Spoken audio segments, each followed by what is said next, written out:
Hola, soy Pedro Amorós y os doy la bienvenida a una nueva aventura del misterio.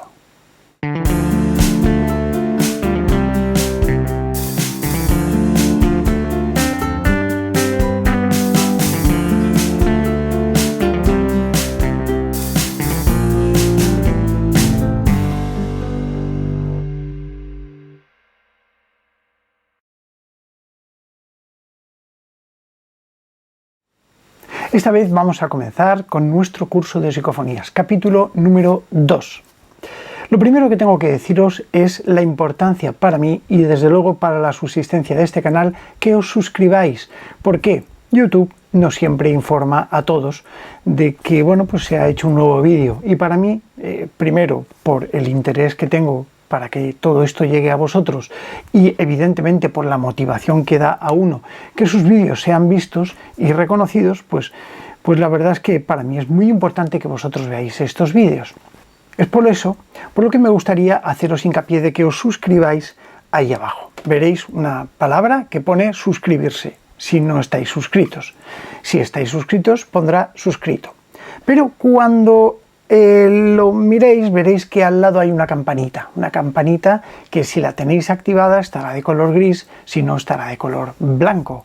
Tenéis que tenerla de color gris, porque YouTube no siempre avisa a todos los suscriptores del canal de que se ha realizado un nuevo vídeo. Con la campanita activa, sí. Esto nos permitirá interactuar muchísimo más.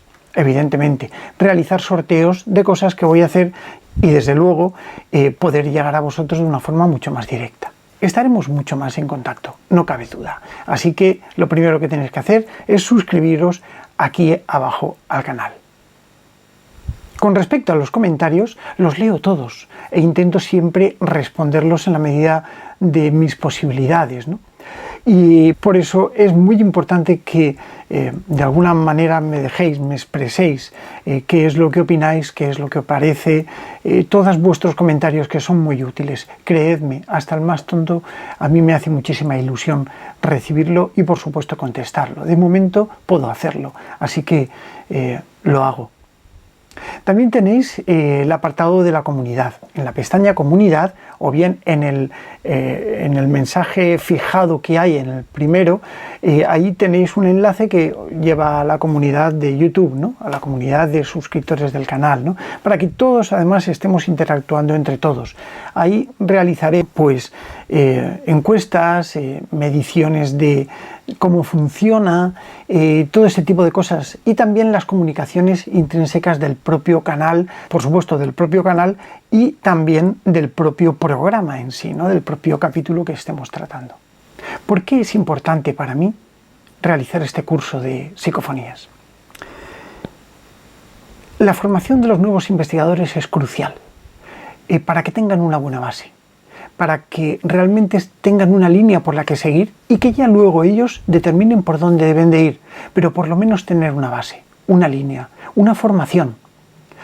También es importante que ya los investigadores consolidados refresquen un poco sus ideas y que también convengan conmigo, por supuesto, y con todos nosotros, una simbiosis de participación y, por supuesto, de trabajo, ¿no?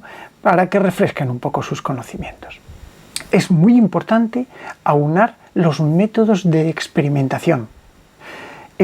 Si todos utilizamos la misma pauta de trabajo, si todos utilizamos el mismo argumento, los mismos tecnicismos, los mismos aparatos y llegamos a las mismas conclusiones, es evidente de que esto va a ser tomado mucho más en serio de lo que es hasta ahora. Y por eso es importantísimo aunar una línea de trabajo para que nos tengan en serio. Y por supuesto, lo que yo investigue en mi laboratorio, en mi estudio, en mi casa o en una casa abandonada, pues que sirva a otros investigadores que también están realizando el mismo trabajo en los mismos lugares. Que esta pauta sea común para todos es fundamental para el desarrollo de lo que es la transcomunicación instrumental, que es lo que engloba todo el campo de la psicofonía. Es importante minimizar errores que se están cometiendo actualmente. Y es por ello por lo que vamos a hacer mucho hincapié en todo ese tipo de errores que se cometen y que muchas veces no nos damos cuenta, pero que están ahí. Tenemos que aprender a subsanar nuestros propios errores y que no nos dé problema ni complejo el hecho de equivocarnos. El primero, yo, por supuesto que sí. Tenemos que reconocer los errores y subsanarlos. Quiero también enseñar a realizar psicofonías correctamente. Y no solamente a realizar psicofonías, sino a escucharlas, a aprender cómo entran, cómo se escuchan y, por supuesto, a analizarlas. Esto también es una parte muy importante de lo que es la investigación psicofónica, porque es la base, prácticamente es la base, el análisis y la comprensión.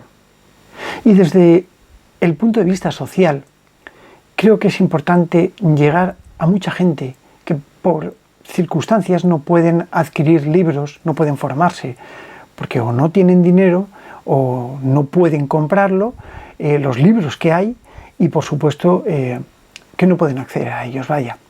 Y también pensando en que hay mucha gente invidente, y esto me lo han pedido muchos, que no pueden ver los vídeos, no pueden leer un libro normal, y no todos los libros están traducidos a Braille, por ejemplo.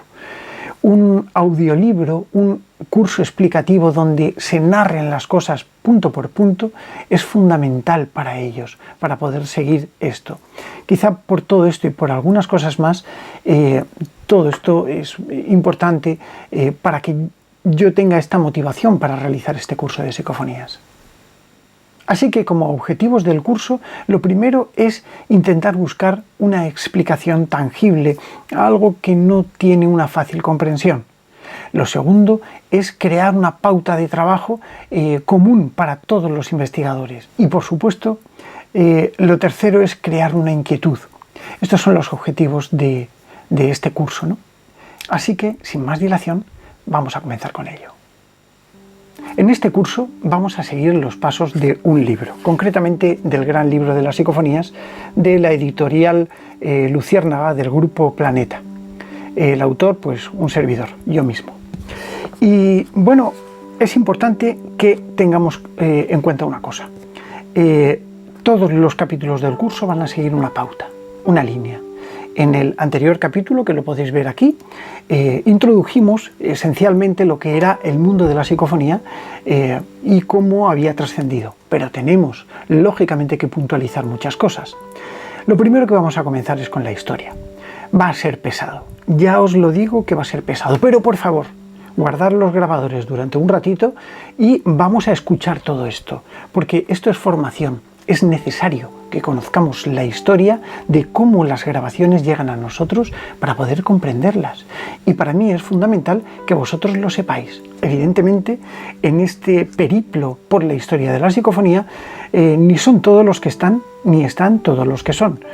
He destacado algunos de los personajes más importantes para poder iniciar este curso y para poder exponer esta historia de las psicofonías, que nos van a dar las pautas de trabajo para llegar a comprender lo que estamos estudiando. Si en cualquier momento no comprendéis algo, siempre podéis detener el vídeo y rebobinar. Las teclas de los cursores hacia atrás y hacia adelante tiran hacia atrás 5 segundos y hacia adelante otros 5 segundos. Así que os recomiendo volver a hacerlo para fijar algunos conceptos y algunos detalles, no sacar muchas pegas, ¿eh? Lo primero que tenemos que comprender es qué es ciencia y qué es paraciencia. La ciencia requiere un método científico de investigación y esta pauta es la que designa que realmente algo sea tomado como algo científico. Si algo no reúne estos condicionantes que el método científico exige, no se considera científico. Por ello, la parapsicología no se considera científica, porque contiene 3 Es, fenómenos efímeros, espontáneos y esporádicos. Es decir, algo que surge naturalmente por la propia naturaleza del propio fenómeno y que no se puede repetir en un laboratorio. Esto es uno de los condicionantes del método científico, que todo resultado pueda ser reproducible. Y evidentemente la psicofonía no lo es, con lo cual, pese a que nos duela, pues no es ciencia, es paraciencia.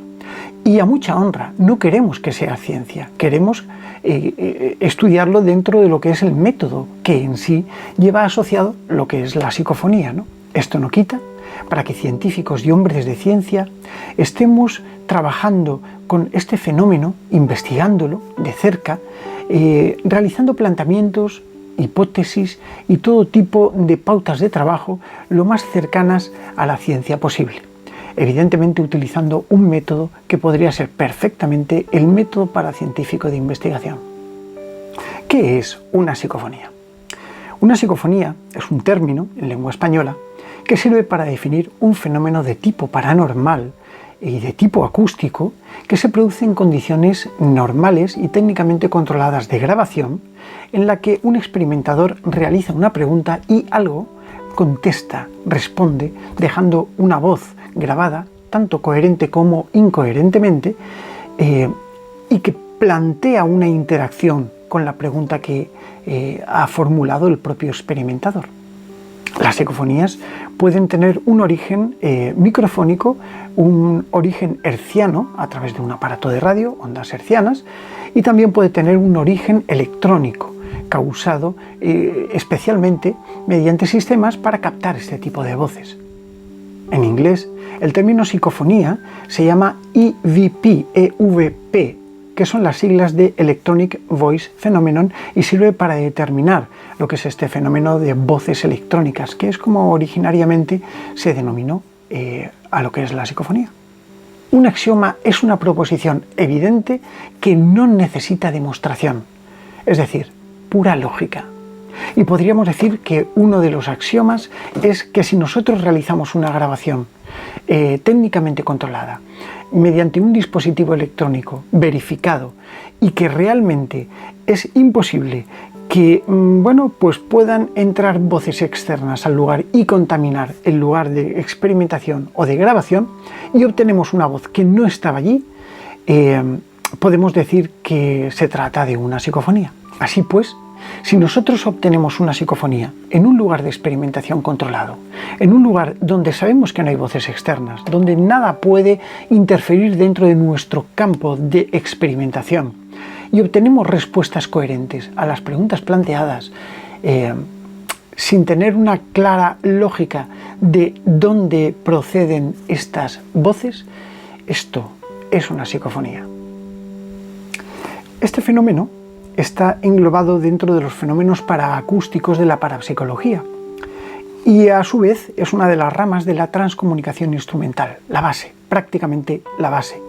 La transcomunicación instrumental estudia lo que es la comunicación trascendental con otros posibles planos de existencia que forman parte de nuestro entorno dimensional. Dicho así suena un poco rimbombante, pero realmente es como es. No sabemos de dónde proceden este tipo de voces ni quién las forma, evidentemente.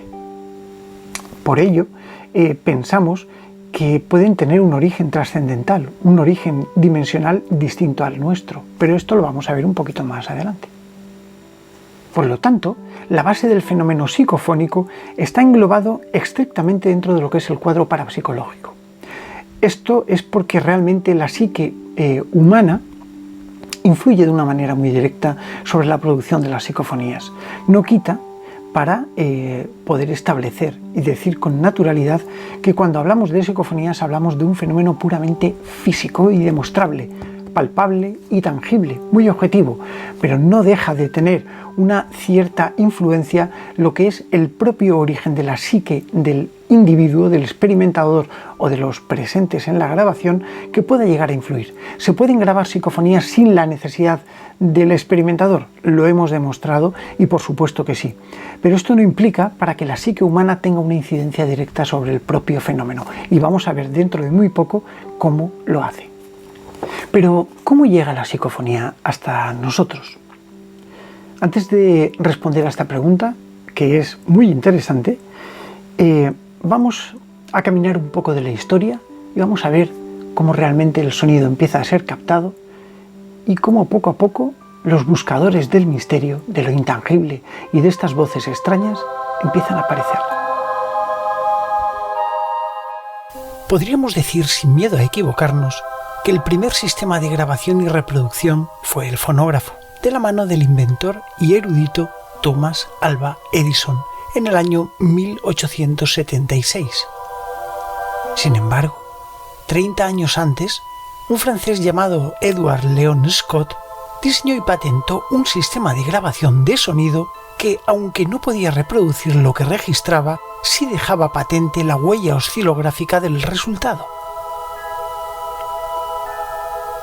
A este invento le denominaron el fonoautógrafo y consistía en un barrilete de madera en cuyo interior había una membrana muy tensa, la cual estaba conectada a un filamento o tensor que a su vez estaba unido a un puntero muy afilado.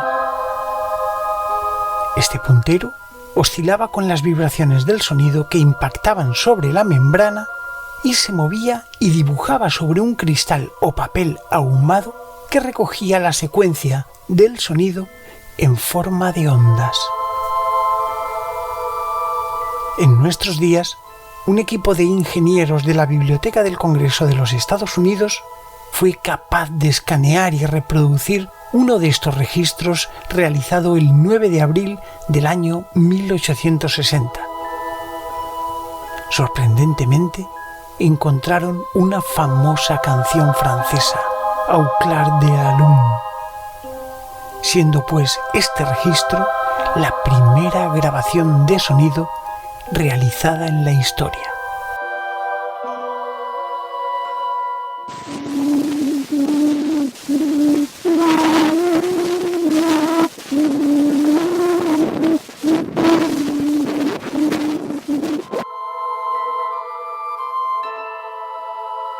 El primer modelo de fonógrafo, aunque fue muy rudimentario, fue diseñado por Edison en el año 1876, el cual grababa débilmente las oscilaciones del sonido mediante una aguja sobre un pequeño tambor de cera.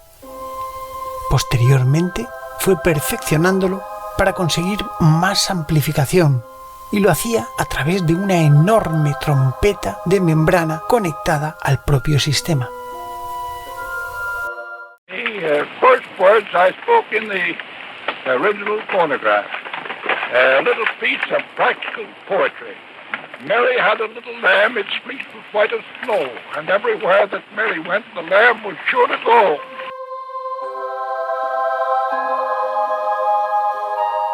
En octubre del año 1920, la revista Scientific American publicó una entrevista realizada a Edison, el cual resumidamente afirmaba lo siguiente: si la personalidad sobrevive a lo que llamamos muerte, es lógico pensar que tanto el intelecto como el cúmulo de experiencias almacenadas durante toda la vida también perdurarían, y por lo tanto es muy probable que aquellos quienes han abandonado la vida desearían comunicarse con las personas que han dejado en este mundo. El resto de la entrevista hacía referencia al posible desarrollo de un aparato lo suficientemente sensible como para captar dichos mensajes.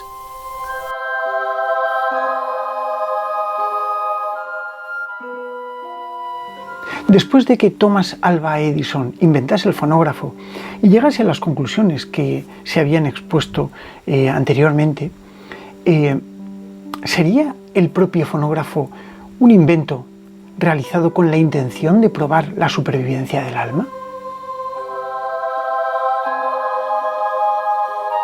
En el año 1901, el antropólogo norteamericano Valdemar Bogras se desplazó hasta Siberia para realizar un estudio sobre las costumbres sociales de la tribu Toutouchi. Así pues, se llevó con él el recién inventado fonógrafo de Edison para registrar los cánticos chamánicos de invocación a los espíritus que éstos realizaban. Según sus palabras, las grabaciones fueron realmente sorprendentes, pues en los tambores de cera del fonógrafo quedaron grabadas voces que no estaban presentes en el momento de la grabación. Dijo: en ocasiones parecían acercarse tanto a la trompeta del fonógrafo que daba la impresión de que estaban literalmente encima de ella.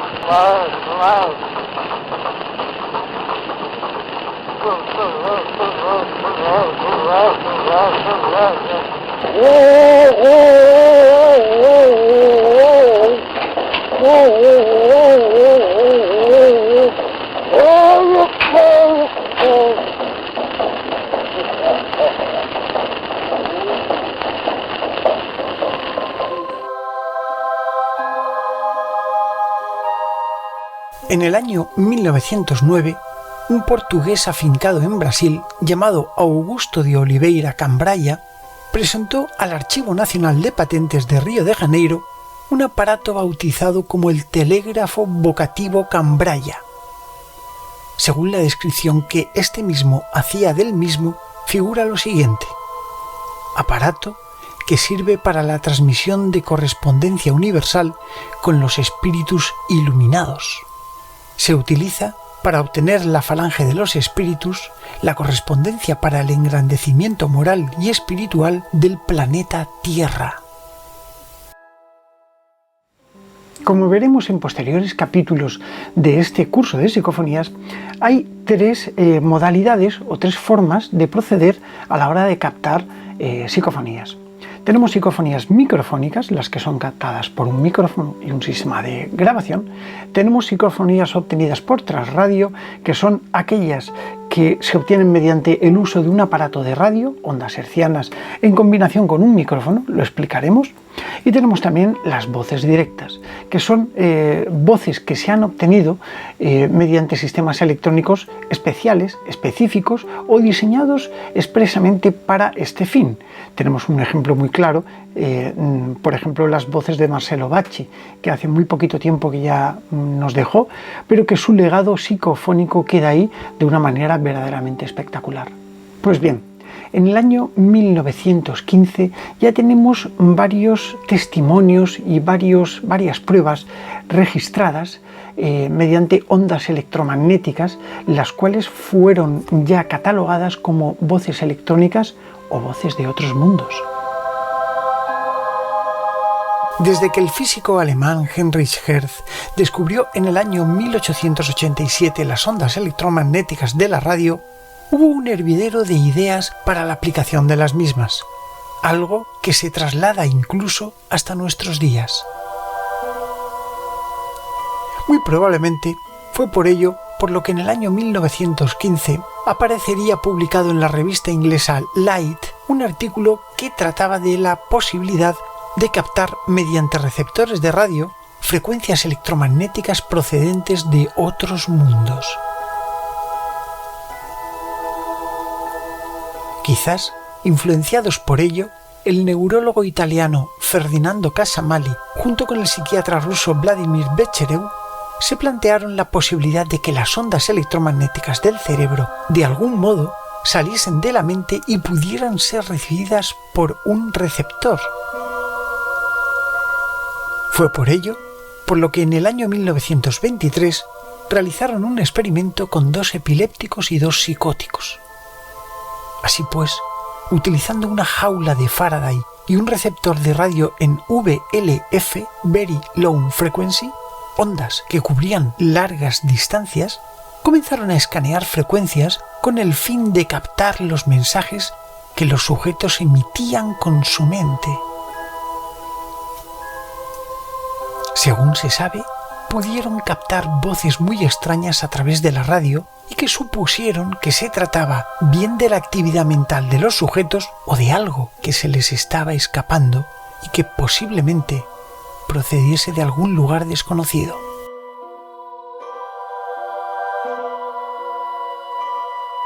Tampoco podemos pasar por alto la figura de Oscar Dargonel, quien fue el traductor del libro Hechos Espíritas de William Crookes. Este publicó en el año 1925 un libro titulado Voces del Más Allá por teléfono. En este libro se relataba toda una serie de contactos que recibía a través de su dispositivo telefónico. En el año 1933 aparece en la Revista Internacional de Espiritismo de Brasil un artículo que reflejaba el caso de Próspero Lápagues, el cual hacía referencia a la construcción de un aparato a modo de medium electrónico que iba a ser muy interesante. Además, en dicho artículo aparecían los planos detallados para su construcción. Parece ser que este aparato no solamente podía recibir sus voces, sino que además, supuestamente, era capaz de hacer que se viesen mediante un sistema similar al de los rayos X. Al final, Lápagues fue apartado del proyecto por la presión de la comunidad espírita a la que estaba siendo sometido, la cual también propuso su expulsión de la misma.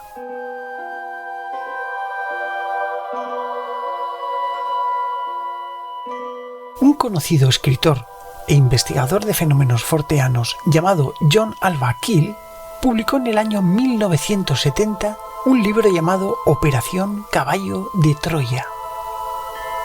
En este se trataba una serie de curiosos episodios extraños que tuvieron lugar en el año 1934, en los que los jefes de comunicación del ejército sueco, durante unas campañas militares que duraron varios meses en colaboración con el ejército noruego.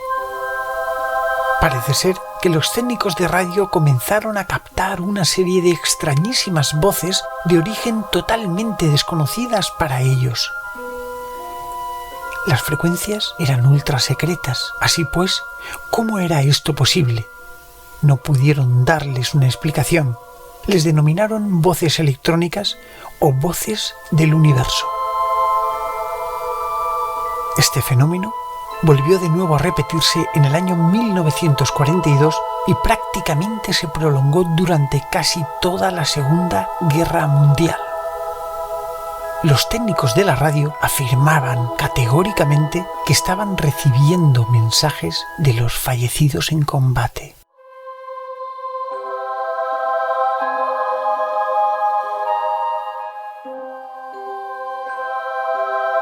En el año 1949, y prácticamente a consecuencia de las misteriosas voces del universo, se creó en Manchester, en el Reino Unido, la Spirit Electronic Communication Society, una organización creada para la recepción de los mensajes procedentes de unos superrayos con los difuntos mediante un dispositivo creado por Mr. Zawan y que fue dictado exclusivamente e íntegramente por un espíritu guía.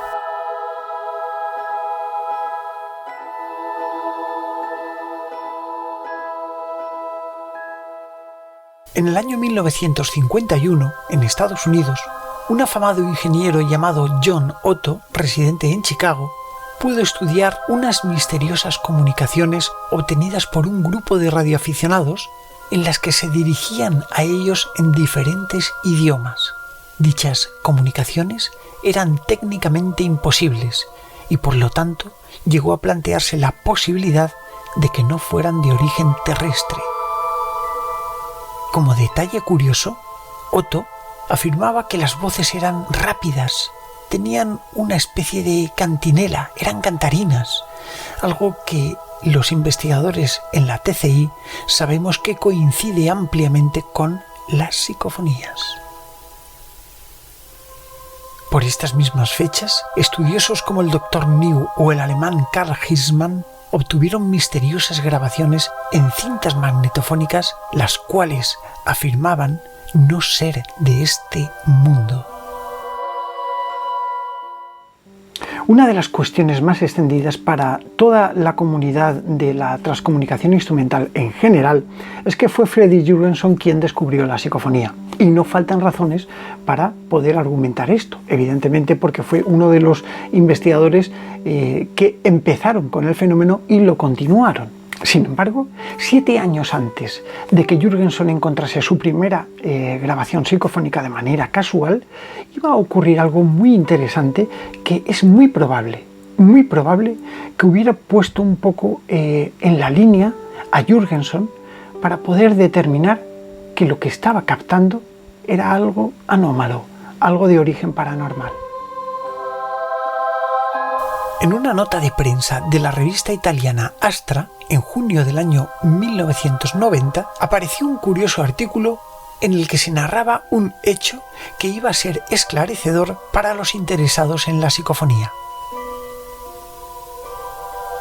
El 17 de septiembre de 1952, el investigador y sacerdote padre Gemelli del Laboratorio de Física de la Universidad del Sagrado Corazón de Milán, en presencia del padre Pellegrino Ernetti, mientras estaban realizando la grabación de unos cantos gregorianos, captaron algo verdaderamente asombroso. Durante sus grabaciones apareció una nítida voz en la cinta que era imposible que se hubiese grabado. Al escucharla, el padre Gemelli empalideció de manera inmediata. Identificó con claridad la voz de su difunto padre, llamándole por un diminutivo cariñoso que él siempre utilizaba. Zucchini, está claro, ¿no sabes que soy yo? Preocupados por esto, sobre todo por sus enseñanzas católicas adquiridas y en relación al espiritismo, ambos sacerdotes se vieron en la obligación de visitar al Papa Pío XII y contarle lo que había ocurrido. Y éste, dirigiéndose a Gemelli, le dijo: «Querido padre Gemelli, realmente no tienes que preocuparte por esto. La existencia de esta voz es estrictamente científica y no tiene nada que ver con el espiritismo. La grabación es totalmente objetiva. Solo recibe y graba ondas sonoras de donde sea que vienen. Este experimento puede quizás convertirse en la piedra angular para futuros estudios científicos que fortalezcan la fe de las personas en el más allá». Era evidente que el Vaticano comenzaba a interesarse por este tipo de contactos. Todas estas grabaciones fueron enviadas para su análisis al físico alemán de Maguncia, Ernst Senkowski, un incansable investigador con el que tuve la oportunidad de pasar un buen tiempo y de hablar personalmente con él acerca de la posibilidad de la trascendencia del alma y de las voces psicofónicas con respecto a su propia perdurabilidad. Pues sí, esto ocurrió 7 años antes de que Jürgenson descubriese su primera psicofonía. Y este dato es importante tenerlo en cuenta porque pudo orientar conceptualmente a comprender al propio Jürgenson el fenómeno que estaba estudiando o al que se iba a enfrentar, sobre todo por la estrecha relación que Friedrich Jürgenson tenía con el Vaticano, ya que era uno de sus documentalistas principales y que pudo influir muchísimo a la hora de tomar una decisión de continuar una línea de trabajo y por supuesto de llegar a comprenderlo. 2 años después de que el padre Gemelli y el padre Ernetti realizasen este eventual e impresionante descubrimiento, iba a tener lugar un experimento realizado por Raymond Bayles que posiblemente fuera a dar nombre a lo que nosotros hoy denominamos psicofonía y que por supuesto podría tener otro nombre. Attila von Slide fue un personaje muy peculiar para la mediumnidad. Parece ser que todo lo que le rodeaba era susceptible de ser alterado por fuerzas psi-kappa, telepatía e incluso telequinesis. Pero fue en 1941 cuando comenzó a recibir mensajes telepáticos de un hijo suyo que había fallecido. Para ello, pensó que del mismo modo que recibía los mensajes en su cabeza, un grabador de discos de 78 revoluciones por minuto podría igualmente grabarlos y dejar constancia de los mismos. Lógicamente, todos los experimentos fueron fallidos. Fue entonces cuando el parapsicólogo Raymond Bayles intentó realizar el mismo experimento con el propio Slide, es decir, que la psique de este hombre en un estado alterado de conciencia, de trance, podría interferir en un grabador de discos de 78 revoluciones por minuto. Parece ser que tras muchos experimentos, el 5 de diciembre de 1956, durante una sesión técnicamente controlada, quedaron registradas voces que no se oyeron en el momento de la grabación. Bayles intentó ponerse en contacto con varios parapsicólogos, los cuales rechazaron su idea, Pero fue en enero del año 1959, meses antes de que Jürgenson apareciese en los libros de parapsicología, la prestigiosa revista Journal de la American Society for Physical Research hizo pública una carta de Bayles donde explicaba todo su experimento y los resultados que había obtenido. Quizás este hecho de una posible comunicación con la mente con un dispositivo hizo que la psicofonía en lengua española se denominase de este modo y no como debería de ser, parafonía. La duda que nos queda es si realmente eran psicofonías o bien la mente de Attila von Schleid, cosa altamente improbable. En diciembre del año 2014, durante una asamblea en el Simposio de Investigación de la Sociedad Española de Investigaciones Parapsicológicas, celebrado en Alicante, España, se realizó este mismo experimento controlado por varios investigadores y con más de 30 personas sometidas a un estado alterado de la mente. El objetivo era comprobar si realmente una emisión mental podría afectar a una grabación de estas características. El resultado fue descrito en mi propio libro, El Gran Libro de las Psicofonías, de la editorial Luciérnaga del Grupo Planeta. Este demuestra ampliamente que se produjo una interacción psicofónica con los resultados obtenidos y que, de ningún modo, la mente puede alterar el contenido de una grabación magnetofónica. Realmente debemos comprender la psicofonía como tal denominación, psicofonía, y no utilizar el término parafonía. Pienso que los dos términos son correctos y sirven para determinar un fenómeno paranormal que en sí es lo que nosotros comprendemos como psicofonía. Probablemente este experimento realizado por Bayles determinase lo que es la acción mental y lo que es la acción sonora, ¿no? Y la fusión de estas dos cosas, psique y sonido, crearía lo que es la palabra psicofonía. Sin embargo, desde el punto de vista técnico, no es correcto poder asumir el concepto psicofonía si tenemos cuenta de que las voces no provienen de nuestra mente. Y esto está ampliamente demostrado. Por lo tanto, la aceptación del término parafonía, desde mi punto de vista, creo que es mucho más correcto porque pues define realmente un fenómeno paranormal que tiene que ver con el sonido. Parafonía son dos partículas, para, más allá, y fonía, sonido que viene del más allá. Es probablemente lo más técnicamente correcto que se podría llegar a utilizar lo que es la descripción de la psicofonía y de la parafonía. ¿Pero por qué utilizamos psicofonías? Para describirlas, porque comúnmente está asociado a todo el mundo la comprensión del fenómeno que estamos estudiando como una psicofonía. Si tú a alguien de la calle le preguntas qué es una parafonía, posiblemente no sepa comprender a qué te estás refiriendo, pero si le dices qué es una psicofonía, evidentemente vas a ver que se trata de estas voces que se graban en el silencio y que aparecen de una manera incomprensible. Fredrik Jürgenson nació en el año 1903 en Odessa, en Suecia, y en el año 1974 se fue a vivir a Molvo, en Estocolmo, sobre todo huyendo de lo que era la represión de la guerra. Jürgenson fue un personaje muy polifacético durante toda su vida.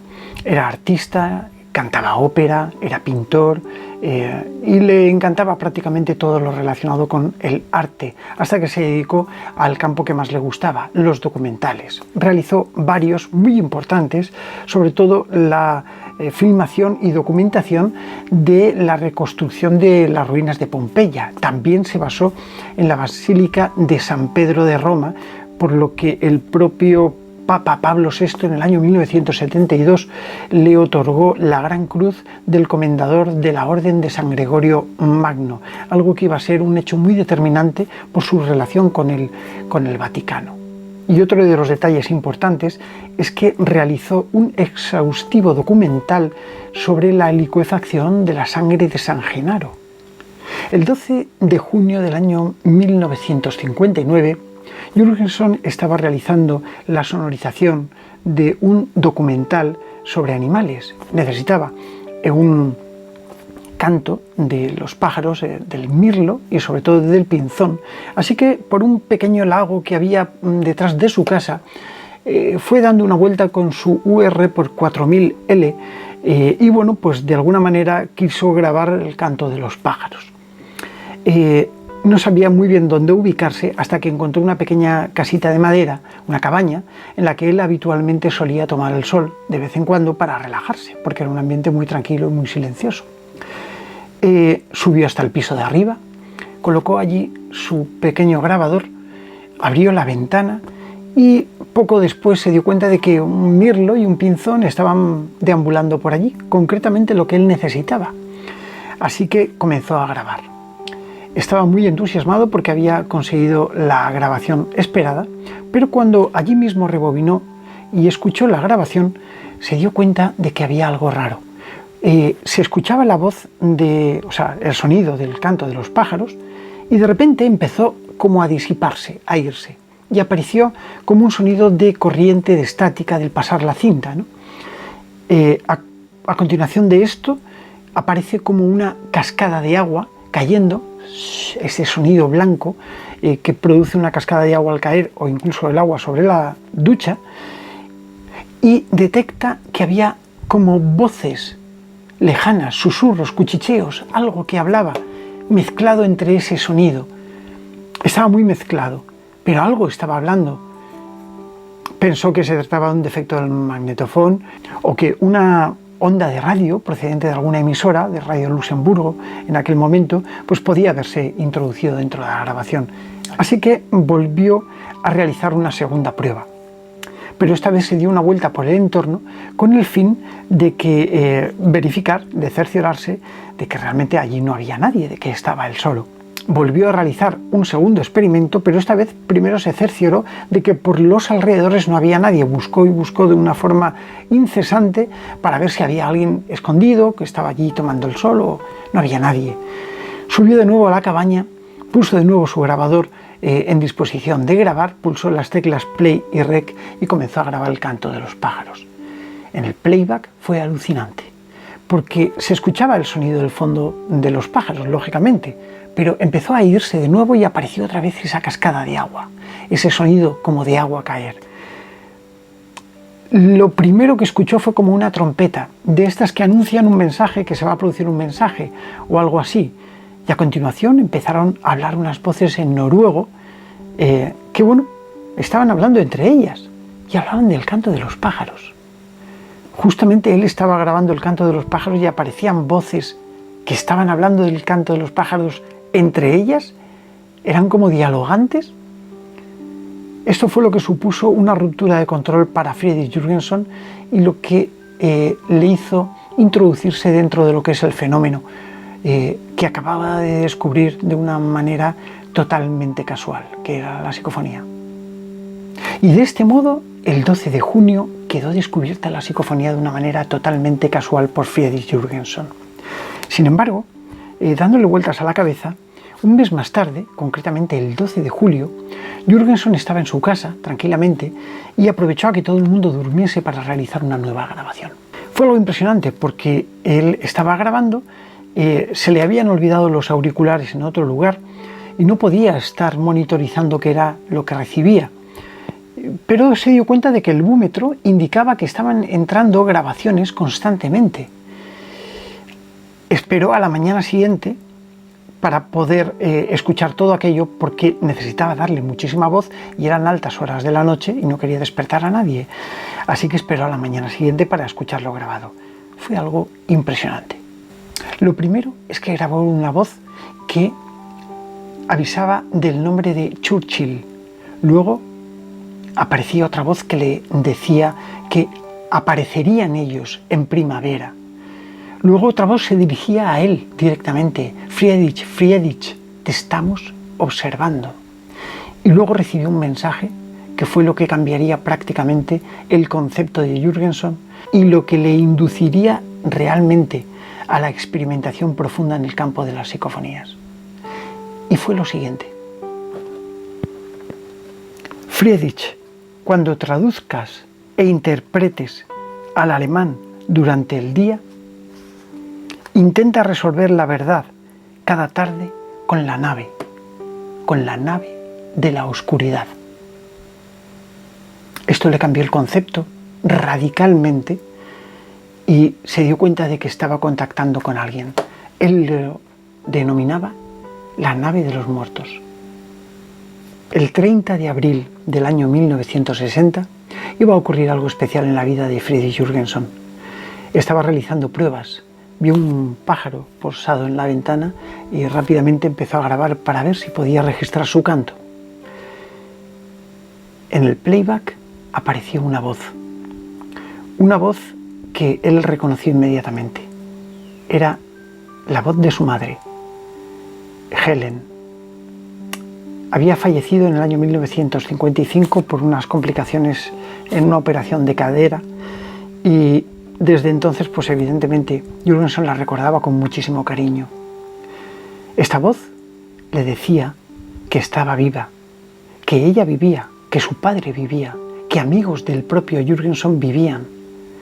Lo llamaba Friedel, Friedel, mi pequeño Friedel.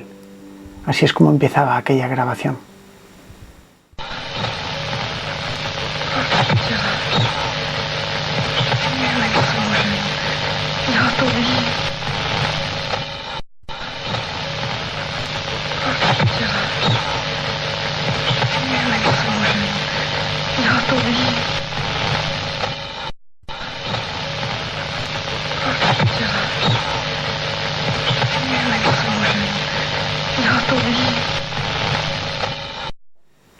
Jurgenson pasó por muchas etapas, sobre todo de decepciones, de reflexiones personales, sobre todo para poder llegar a comprender lo que estaba sufriendo. Pasaron años, hasta que en el año 1964 escribe su primer libro, Voces del Universo, un libro verdaderamente excepcional y que, bueno, pues que Bea me regaló hace un tiempo. Era muy difícil de conseguir porque es un libro extraño, ¿no? Pero aquí está, por Freddy Jurgenson, uno de los libros ejemplares que iban a determinar lo que era un estudio sistemático de las voces. No obstante, es bastante filosófico, tiene una carga filosófica, es reflexivo y evidentemente, bueno, pues no es lo que uno espera para pasar una tarde de verano leyendo. Pero no deja de ser un tratado muy importante para lo que es el fenómeno psicofónico, porque es lo primero que se escribió a este respecto, ¿no? Posteriormente, Jurgenson entró en contacto con el profesor Hans Bender del Instituto de Friburgo de Parapsicología, el cual, bueno, pues se interesó muchísimo por el fenómeno y evidentemente comenzaron a estudiar, determinó a un grupo de estudiantes, de examinadores, para poder analizar todo el contenido de audio que Jurgenson tenía. Y el propio Hans Bender reconocía que, en efecto, el hecho de que una de estas voces quedase impresa en una cinta magnetofónica era muy importante, muy relevante, sobre todo porque había causado una huella en la propia grabación, en la propia cinta magnetofónica, y esto evidentemente tenía que tener trascendencia física. ¿De dónde salía esa física, no? Este fue un poco el planteamiento de Hans Bender y un poco por lo que de algún modo empezaron a iniciarse toda una serie de investigaciones exhaustivas alrededor del mundo de la psicofonía. Hans Bender instó a Freddy Jurgenson a asistir a un experimento controlado entre científicos, concretamente celebrado en el año 1964 en el Instituto de Física Alemán de Nortzing, el cual, bueno, pues estaba diseñado especialmente para todo este tipo de captaciones. Estuvieron los técnicos, los físicos, los especialistas realizando experimentaciones durante toda una tarde de verano. No consiguieron prácticamente nada. Solamente Jurgenson podía escuchar y entresacar algunas débiles comunicaciones en aquel lugar, algunas débiles intromisiones psicofónicas, pero el resto de personas no lo escuchaba. No fue nada contundente y, por supuesto, esto desmotivó muchísimo a Freddy Jurgenson. Sin embargo, estos desalentadores resultados no perturbaron la constancia en modo alguno ni de Bender ni de Jurgenson. De hecho, un poquito después volvieron a reunirse con los técnicos cerca de la casa del propio Jurgenson para ver qué resultados podían llegar a obtener. Y allí efectivamente obtuvieron algo verdaderamente interesante. Pese a que tampoco eran resultados extraordinarios, grabaron 22 inclusiones psicofónicas perfectamente audibles y que todos pudieron reconocer en cierta medida, ¿no? Este fue el resultado, de alguna manera, que llevó un poco a la consecución de lo que era el estudio de la psicofonía. En aquellos momentos, Jürgenson ya estaba utilizando un nuevo sistema a través de la radio. Una voz de una amiga suya que había fallecido, Lena, le había dicho que era mejor utilizar una frecuencia de radio. Y así pues, cogiendo un pequeño receptor de radio, pues Jürgenson sintonizaba la frecuencia que su amiga le dijo para poder comunicarse con ella. Concretamente era la conocida onda Jürgenson o 1450 kHz dentro de lo que es amplitud modulada de la radio. Los mensajes aparecían de una manera espontánea. Parecía como si se produjese un vacío y justamente arrastrando ese vacío se producía lo que era la captación psicofónica. Aparecían voces, se comunicaban con él a través de la radio. Konstantin Raudive también fue uno de esos personajes importantes dentro de la historia de la psicofonía. Si Jürgenson fue el descubridor y el investigador por excelencia de la trascendencia que tuvo la psicofonía, Konstantin Raudive podríamos decir que fue el propulsor de las mismas y sobre todo el estudioso más metódico desde el punto de vista técnico de cómo y de por qué se estaban grabando aquellas voces, ¿no? Raudive nació en el año 1909 en Letonia, aunque posteriormente se trasladó a Bad Krozingen, que es donde él tenía su residencia. Cursó estudios en las universidades de París, de Londres e incluso de Salamanca. Era un reconocido traductor al letón y un filósofo muy experto dentro de lo que es el espiritualismo. Luego se convirtió en profesor de psicología en las universidades de Uppsala y de Riga, destacando sobre todo por la condición de la filosofía, de sus temas lingüísticos y por supuesto de la psicología. A finales del año 1964 cae en sus manos un libro, Voces del Universo, de Friedrich Jürgenson. Esto fue importante para él, sobre todo por el hecho de descubrir que posiblemente podría haber una demostración física de lo que era una trascendencia del alma. Él evidentemente buscaba el contacto, buscaba ver si aquello era real y sobre todo porque le gustaba la parapsicología. De hecho, cuando él estaba estudiando en Londres ya tenía cierto contacto con algunos parapsicólogos de la zona que, bueno, pues le introducían dentro de lo que eran los términos y por supuesto la fenomenología paranormal. A pesar de que Konstantin Raudive ya estaba un poco introducido dentro de lo que era el sector de lo paranormal, decidió investigar un poco más en profundidad y fue a conocer a Friedrich Jürgenson. Así pues, en el año 1965 se desplazó hasta su casa y bueno, pues Jürgenson y su esposa la recibieron atentísimamente.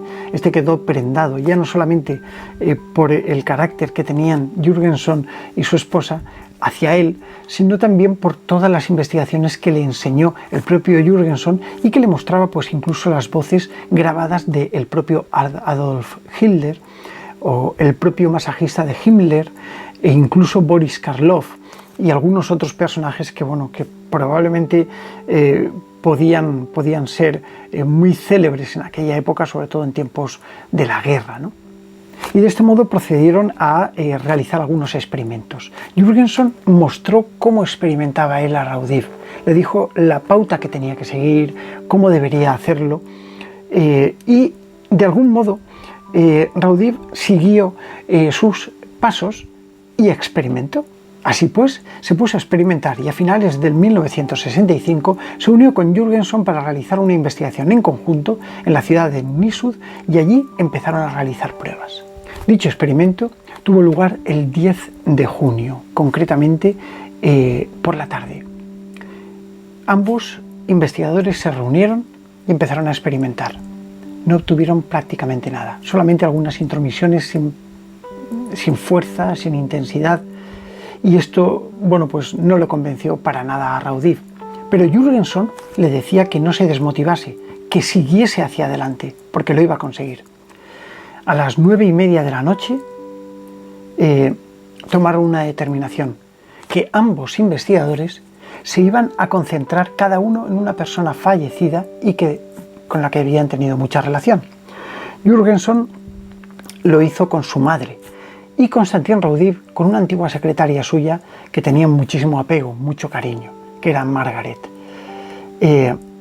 Aquello fue impresionante. Se captaron voces que hacían relación directa a Jürgenson.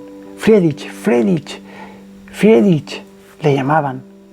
Por otro lado, con relación a Raudive, se captó una grabación clarísima diciendo: ¿es que no me conoces, Raudive? ¿No conoces a Margareta? Aquello cambió la concepción del propio Konstantin Raudive y a partir de aquel momento comenzó a investigar, en privado, en solitario. Así pues, cuando regresó a su casa después de los experimentos con Jürgenson, empezó a realizar grabaciones personales utilizando la técnica que le había dicho Jürgenson, es decir, grabando el sonido ambiente. Estuvo así durante 5 largos años, no sin antes pasar unos 3 meses sin grabar absolutamente nada. Pero los resultados que obtuvo fueron verdaderamente interesantes, sobre todo para él, ¿no? Porque había descubierto un fenómeno que le iba a llevar parte de su vida y el resto de su vida de investigación, que era el fenómeno psicofónico. También el propio Raudive grabó la voz de su madre, entre otras muchas voces que él pudo reconocer como seres que ya habían fallecido.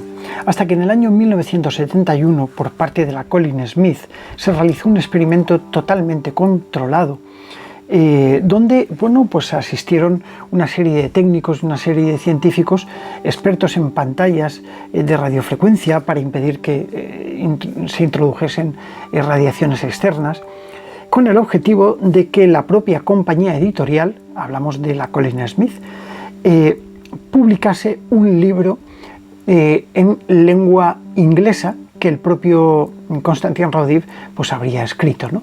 Sobre todo porque le iba a dar una proyección internacional, porque iba a ser prácticamente lanzado en todo el mundo. Ese libro es este que yo tengo aquí y que se titula Breakthrough.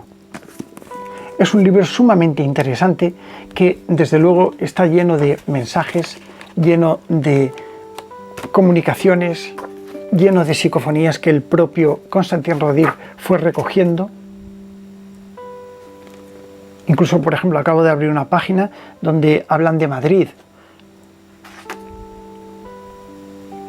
En fin, es algo muy interesante. Este libro yo lo recomiendo, se titula Breakthrough, de Konstantin Raudive, año 1971. Uno de los libros recomendables y que también me lo regaló Bea. Y yo lo he disfrutado mucho. Lo he disfrutado mucho y me ha servido como base también para las investigaciones. Por eso es importante formarse dentro del campo de la psicofonía y tener lo que son fuentes, tener lo que son bases que puedan llegar a servir para la comprensión del fenómeno que estamos estudiando. Y hasta aquí de alguna manera llegamos en lo que es el concepto de la historia de las psicofonías.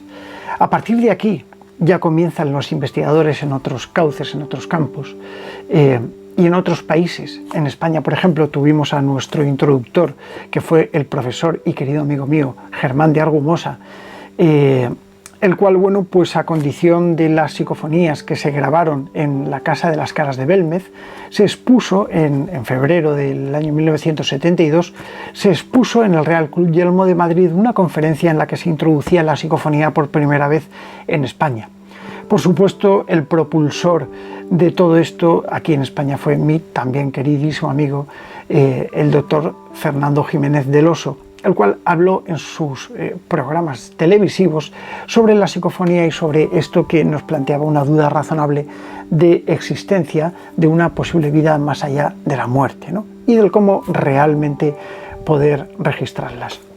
Y por supuesto también una figura destacable, como no, mi querido amigo también Sinesio Darnell.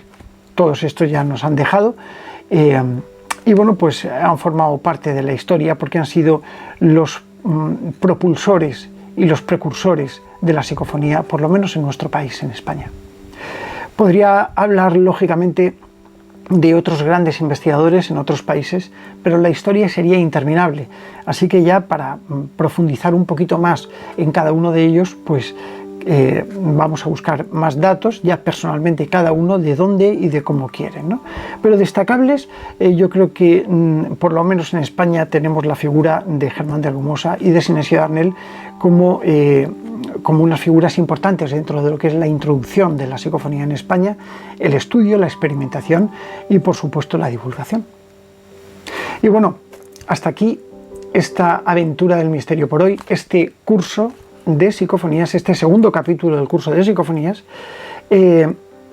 Os dejo en estos apuntes, aquí arriba, en la parte superior, izquierda mía, derecha vuestra, donde veréis más o menos algunos apuntes sobre este curso, de cómo se va realizando, y algunas tarjetitas que os conducirán directamente, pues por ejemplo, al capítulo anterior o a otros capítulos interesantes. Suscribíos, insisto en ello, pero además darle a la campanita. Tenéis que estar suscritos porque además vamos a realizar algunos sorteos de cosas interesantes, ya os lo digo, y bueno, pues para que esto, bueno, pues pueda llegar a buen fin, es interesante que estéis suscritos y que tengáis la campanita activada, porque si no YouTube no os lo va a comunicar y os vais a perder algún que otro capitulito, sobre todo recién hecho, que parece que se saborea un poquito más. Daros las gracias por vuestra atención. Ha sido un verdadero placer estar con vosotros. Perdonar por el súper rollo que os acabo de dar, y espero que todo esto que acabamos de exponer hoy sirva como antesala en este capítulo segundo del curso de psicofonías para comprender un poco la historia, cómo nos ha llevado a el desarrollo de los sistemas de grabación y cómo nos ha trasladado desde ese principio hasta la psicofonía de hoy en día. Así que nada, muchísimas gracias por existir, como siempre digo, y hasta la próxima aventura del misterio.